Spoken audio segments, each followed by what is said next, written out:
असीम वकार साहब को जोड़ना भी चाह रहे इस डिबेट में। असीम वकार साहब बोलिए। असीम वकार साहब बोलिए।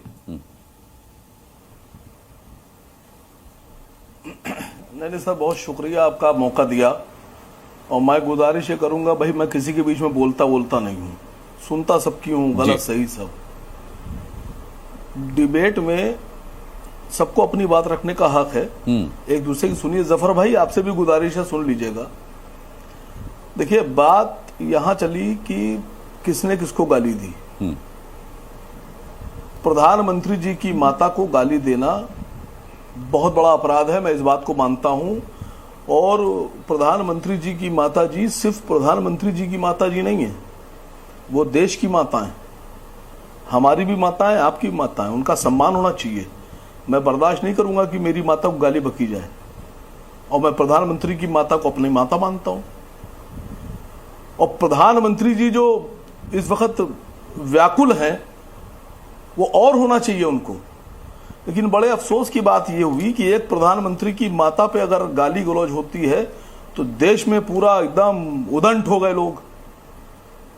लेकिन एक पूर्व प्रधानमंत्री की पत्नी, पूर्व प्रधानमंत्री की विधवा और भावी प्रधानमंत्री की माता जी को जब हिमाचल प्रदेश में बीजेपी के नेता गाली बकते हैं मंच पर, तो प्रधानमंत्री जी क्यों उनको सजा नहीं देते हैं?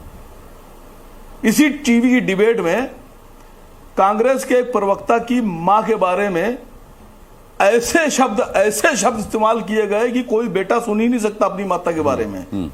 और जिसने गालियां दी वो बीजेपी के प्रवक्ता जी। तो माता तो सबकी माता होती है, सम्मान सबका होना चाहिए। प्रधानमंत्री जी ने क्या कार्रवाई की? नहीं, पूर्व प्रधानमंत्री की पत्नी पूरी कांग्रेस की विधवा कैसे हो गई? एक व्यक्ति की विधवा हो सकती है? सवाल पूछ रहा हूं। अभी बायोलॉजिकल और नॉन बायोलॉजिकल की बात आई, मैं हिंदुस्तान की हिस्ट्री की बात कर रहा हूं। इस पूरा जो हमारे देश का इतिहास है, धार्मिक इतिहास, सामाजिक इतिहास, इसमें सिर्फ दो लोग अपने को बताते हैं कि वो नॉन बायोलॉजिकल हैं। नॉन बायोलॉजिकल इंग्लिश में कह लीजिए और इसको हिंदी में कह लीजिए कि मेरी मां ही नहीं है, मैं बिना मां के पैदा हो गया, मतलब मां है ही नहीं हमारी। तो मैंने जो इतिहास पढ़ा है वो ये पढ़ा है कि हिंदुओं के यहां रामायण में माता सीता को यह कहा गया कि वो घड़े से पैदा हुई, जनक जी के हल चलाने से, वो नॉन बायोलॉजिकल हैं। ये आप ही का इतिहास है सर। लेकिन उसके बाद भी जब आप सर्च कीजिएगा तो वो कहते हैं, उसमें लिखा जाता है सीता जी की माता का नाम सुनैना और पिताजी का नाम जनक। दूसरे हमारे प्रधानमंत्री जी कह रहे हैं हम नॉन बायोलॉजिकल, मतलब हमारी माता ही नहीं है। मसला ये है कि एक आदमी अपनी माता से इनकार कर दे कि ये मेरी मां नहीं है, मैं इनसे पैदा ही नहीं हुआ।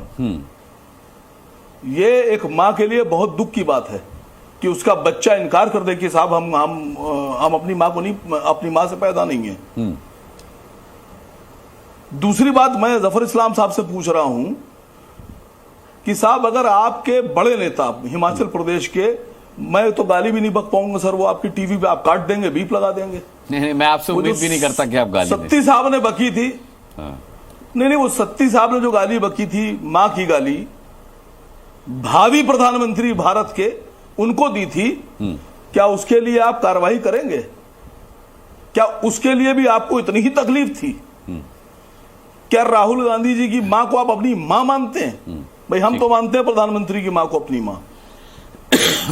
मैं खाली सवाल पूछ रहा हूं सर। मैं जफर भाई से, और ये बड़े सवाल हैं, ये खाली हम नहीं पूछ रहे हैं, ये देश का सवाल है सर। जफर भाई, आप जवाब देना चाहेंगे या मैं आगे बढ़ूं? नहीं, मैं दूंगा ना जवाब। इसमें जवाब देने में क्या, देखिए